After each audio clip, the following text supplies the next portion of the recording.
ओम परमात्मा ने नमः। अभी तक के प्रवचन में महाराज श्री ने हमें अंतर्बाह्य विधि के बारे में बताया, साधन विधि के बारे में बताया, अंतर शक्ति की उत्तमता के बारे में बताया और चित्त शुद्धि के बारे में बताया। अब यदि अंतः जागृत शक्ति इतनी ही कल्याणकारी है, इतनी ही उद्धार करने वाली है, तो फिर इसके बावजूद भी जो है ये क्यों नहीं कार्य कर पाती? इसका कारण है इससे इसका विरोध करने वाली बहुत सारी ऐसी रुकावट करने वाली इसकी विरोधी शक्तियां हैं, जिन्हें हम अंतर्विधि के दैत्य भी कह सकते हैं। जिसमें आज के प्रवचन में महाराज श्री अंतर्विधि के दैत्यों पर अपना प्रवचन करके उनके महत्व के बारे में बताएंगे।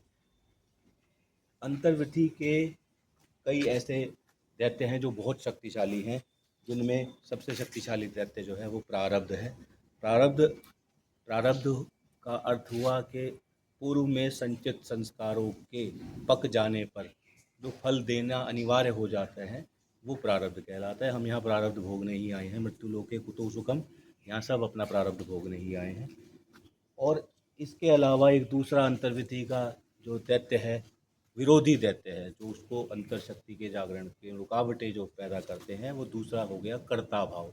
अब जब हम जैसे ही पैदा हुए खड़े हुए मैं ये, मैं वो, मेरा ये नाम, ये मेरा, वो मेरा।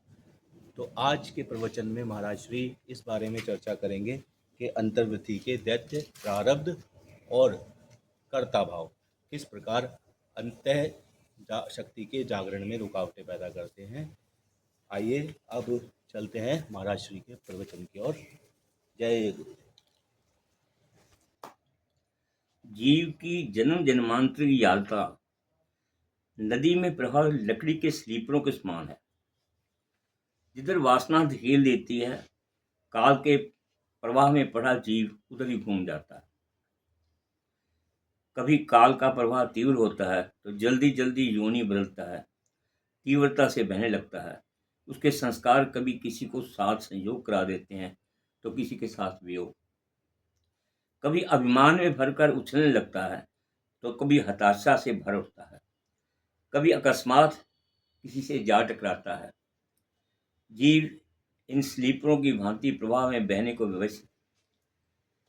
यदि कभी प्रवाह से निकलने का मन बनाता भी है तो प्रवाह उसे धकेल कर अपने साथ बहते जाने को बाध्य कर देता है। जीव इसी तरह अनादि काल से बहता चला आ रहा है, ना जाने कब तक इसी प्रकार बहता रहेगा। जब गुरु कृपा से शक्ति जागृत हो जाती है तो अंतर्विधि का रास्ता खुल जाता है। तो अंतर्विधि में जागृत शक्ति का जिस महादैत्य से सर्व प्रकार सामना होता है उसका नाम है प्रारब्ध। शास्त्र में रुकावटें आती, शक्ति जाग गई, रुकावट क्या है कि प्रारब्ध। वह दैत्य अंदर तथा बाहर दोनों स्तरों पर मार करता है। ये इतना बलवान है कि बड़े बड़े योगियों, ज्ञानियों तथा तपस्वियों को भी पछाड़ देता है। इसके बाद जो भी शस्त्र होता है उसे चलाए बिना ये नहीं मानता। इसका आक्रमण सहन करते समय जीव स्वयं ही इसको और शस्त्र थमा देता, अर्थात प्रारब्ध का फल भोगते समय फिर संस्कार संचय कर लेता। जब प्रारब्ध में दुख आता है, सोचता क्यों आया, किसी ने कर दिया, कभी किसी को लाना देता है, किसी से लड़ाई करता है, तो उससे नए प्रारब्ध निर्माण कर लेता है। वो संचित संस्कारों को बल मिलता है तो अगला प्रारब्ध बन जाता है उसका। जीव अपने कर्मों से ही इस दैत्य को शक्तिशाली बनाता है। प्रारब्धिक दैत्य शरीर को यातनाएं पहुंचाने के साथ मन को भी संतप्त, विक्षिप्त तथा उद्विग्न करता रहता है। प्रारब्ध एक ऐसा दैत्य है जो मरना जानता ही नहीं। इसके शोषित ही इसे जीवित बनाए रखते हैं। इसका शोषित कौन है? जीव ही तो है। जो प्रारब्ध ने दुख को सहन ना करने से उद्विग्न हो जाता है, कईयों से झगड़ा करता है, खुशी में बहुत बढ़ जाता है और नए संस्कार बना लेता है। कहते हैं मरना तो दूर, ये तो सदैव युवा बना रहता है। प्रारब्ध दैत्य को अपने शस्त्र तैयार करने के लिए संचित संस्कारों के रूप में भरपूर कच्चा माल उपलब्ध रहता है। मन तथा इंद्रियां इसके आज्ञा पालन के लिए सदैव हाथ बांधे उपस्थित हैं। प्रारब्ध जीवन का आधार है। प्रारब्ध ही विस्तार पाकर किसी योनि के रूप में प्रकट होता है। पतंजलि योग में लिखा है, क्लेश मूला कर्म आश्रय दिस जन्मेदि।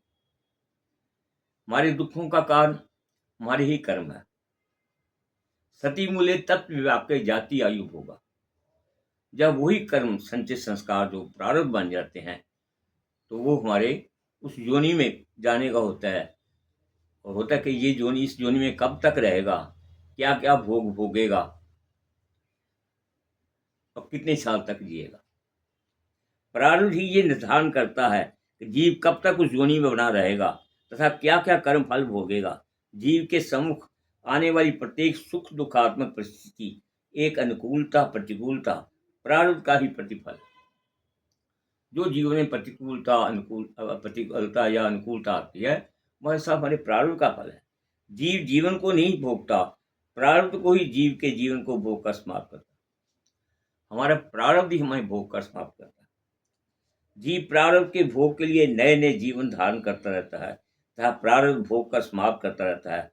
प्रारब्ध इतना पेटू है कि अनादि काल से जीवन पर जीवन खाए चला जाता है। एक जीवन खत्म होता है, नया जीवन संस्कार नए बनाने से अगला फिर तैयार हो जाता है।